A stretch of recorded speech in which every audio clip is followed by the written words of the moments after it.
Boa tarde, caros alunos. Estamos aqui mais uma vez agora para a gente dar continuidade à resolução, né, das questões de sociologia do último questionário de ciências humanas, tá?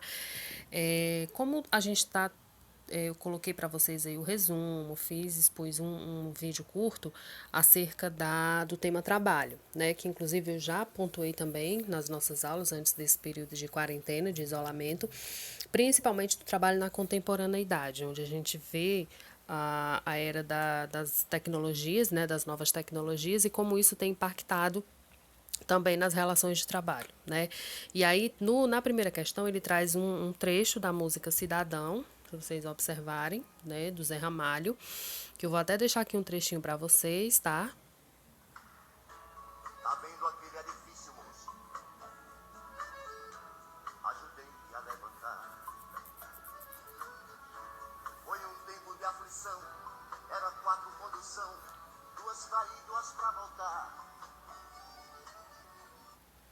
Aí vocês perceberam que só na primeira partezinha da música, né, já fala da agonia, na verdade, do dia a dia de um trabalhador brasileiro. E em seguida ele traz um trecho da. Daqui, ó. Texto 2, né, na verdade, um fragmento de Karl Marx, que é um filósofo, um sociólogo que faz ferrenha as formas de trabalho, sobretudo a exploração do trabalhador.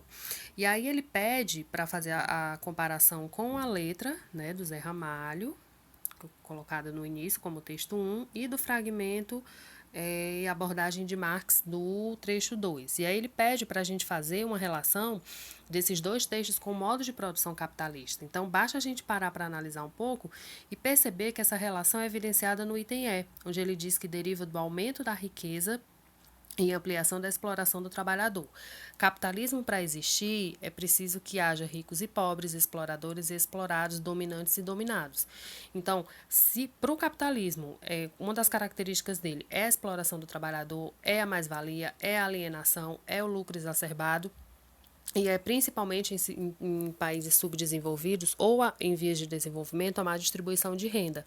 Se a gente pegar o exemplo do Brasil, a gente tem uma minoria a grande fatia do bolo, na verdade, a grande concentração da renda, enquanto que a maioria miserável, a maioria pobre. Né? Então, esse item diz claramente que é o aumento da riqueza e da ampliação da exploração do trabalhador. Quanto mais o trabalhador é explorado, mais ele vai gerar riqueza para quem? Para o patrão. Então, essa riqueza que ele está colocando aí, como sendo um aumento dela, é a riqueza que vai para o patrão. Mas quem de fato produz é o trabalhador. Né? Então, primeira questão, item E. Na segunda, ele vem fazendo um trecho também de Bauman, que é um sociólogo da contemporaneidade muito em evidência. Ele, inclusive, tem vários artigos, vários livros publicados, e ele vem falando acerca o processo de transformação do mundo produtivo, ou seja, as novas formas de trabalho. Percebam que aqui no começo, logo no fragmento, ele diz assim: livrado do entulho do maquinário volumoso e das enormes equipes de fábrica, o capital viaja leve, apenas com a bagagem de mão, pasta, computador portátil, telefone celular. Disso, a gente está deduzindo o quê? Em outras palavras, o trabalho ele passa a ser substituído, né? A máquina caiu em desuso e passa a ser gerenciado por uma única pessoa graças às novas tecnologias. Mais uma vez, elas impactando o mundo do trabalho. Então, qual é a alternativa que melhor vai caracterizar essa comparação, essa relação do texto lá no enunciado? É o decréscimo do número de funcionários das empresas. Antigamente, uma empresa funcionava com 300, com 500, com 400, dependendo do porte dela, né? Funcionários, 300 funcionários, 400, 100. Hoje, quanto mais menor, a tendência é diminuir a quantidade de trabalhadores.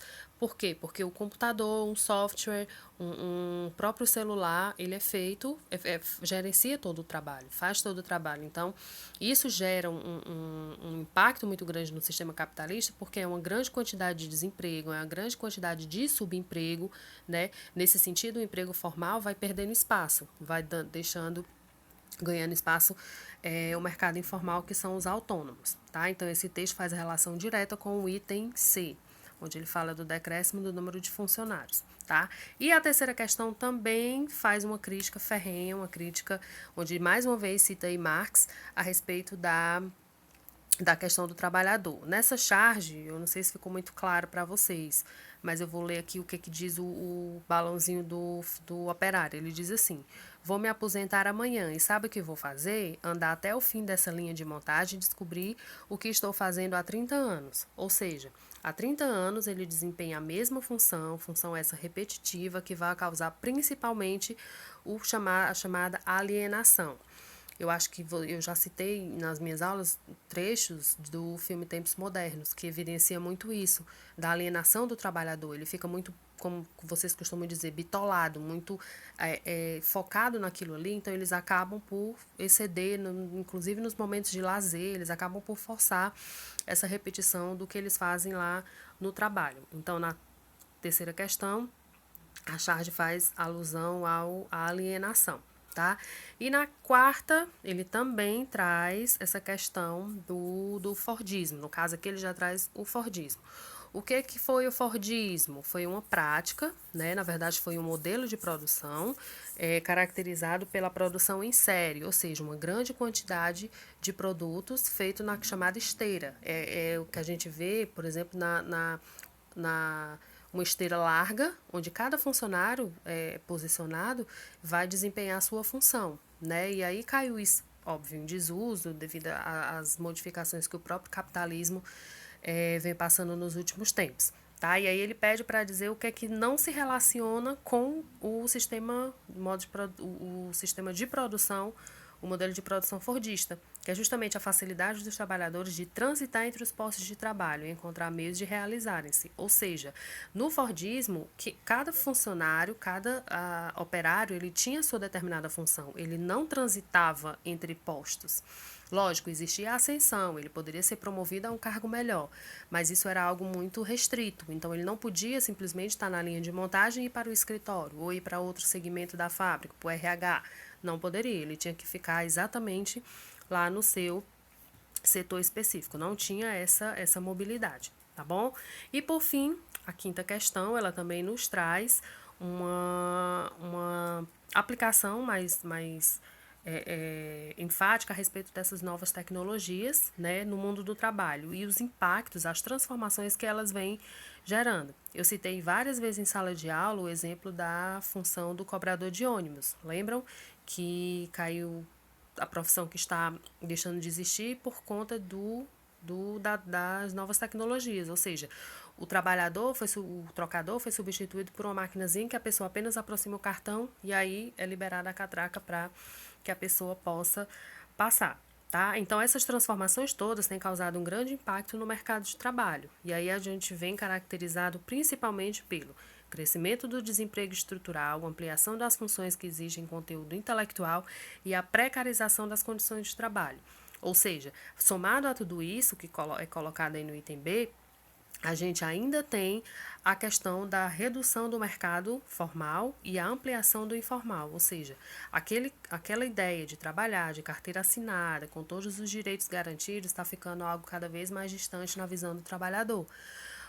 As empresas contratam, mas elas não criam vínculos empregatícios. CLT não existe, Ministério do Trabalho muito menos. Então, para que o que vai assegurar ao trabalhador os seus direitos? Né? Então, o mercado informal tem ganhado cada vez mais espaço, tá?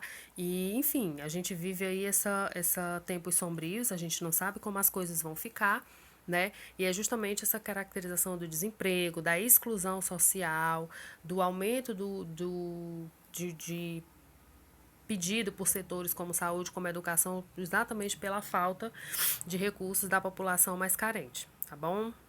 É isso, encontro vocês no próximo questionário.